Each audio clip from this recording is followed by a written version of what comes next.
ઢાબા કે restaurant style દાલ ફ્રાયની એવી recipe કે જે એકવાર બનાવશો તો વારંવાર બનાવવાનું મન થશે। દાલ ફ્રાય બનાવવા માટે સૌપ્રથમ મેં એક કડાઈમાં 4 થી 5 ટેબલસ્પૂન જેટલું દેશી ગાયનું ઘી લીધું છે। તેમાં 1 ટેબલસ્પૂન જેટલું જીરું નાખ્યું છે। જીરાને થોડું સાંતળવા દેશું। ત્યારબાદ તેમાં 3 સૂકી લાલ મિર્ચ નાખી છે। તેમાં એક ડુંગળી અને 2 થી 3 લીલા મરચાં સમારીને નાખ્યા છે। ડુંગળી મરચાં આપણે ઝીણા સમારવાના છે। ત્યારબાદ એને થવા દઈશું। થોડીક ડુંગળી પાકે એટલે તેમાં લસણ અને આદુની પેસ્ટ નાખીશું અને બરાબરથી મિક્સ કરીશું અને સાંતળી લઈશું। ત્યારબાદ તેમાં એક મોટું ટમેટું ચોપ કરેલું મેં એડ કર્યું છે અને તેને પણ આપણે ચડવા દઈશું।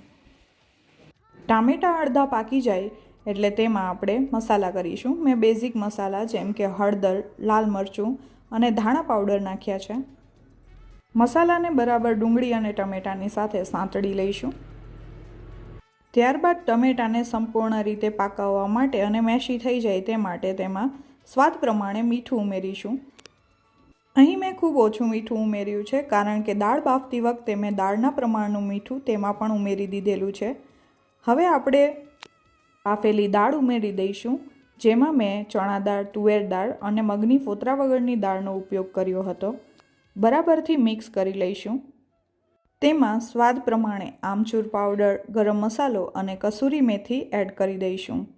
તમે દાળની કન્સિસ્ટન્સી જોઈ શકો છો। આ રીતની દાળ આપણે જાડી જ રાખવાની છે। આપણે જેવી ગુજરાતી દાળ બનાવીએ છીએ એટલી પાતળી કરવાની નથી। આપણી દાળ ફ્રાય રેડી થઈ ગઈ છે તો તેમાં કોથમીર નાખી અને સર્વ કરી લઈશું। તમને મારી રેસીપી સારી લાગી હોય તો લાઇક, સબસ્ક્રાઈબ અને શેર જરૂર કરજો। જય શ્રી કૃષ્ણ ફેમિલી।